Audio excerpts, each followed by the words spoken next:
havalar serinledi. Bizim toprağa da kola da geldi. Bizim toprağa da kola da geldi.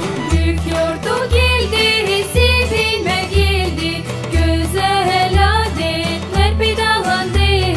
Hizmet aynı bezedilendi.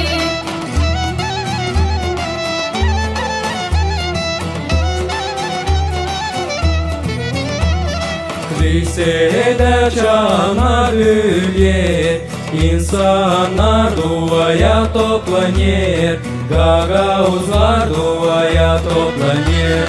Hristos yere doğar, insanlarını toplar. Bereket yere getirir.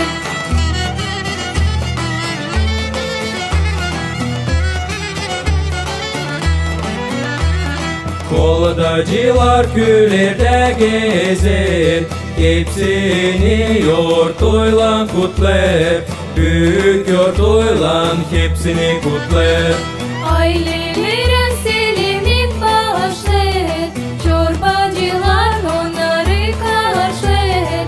Sevinmekle kabul edir.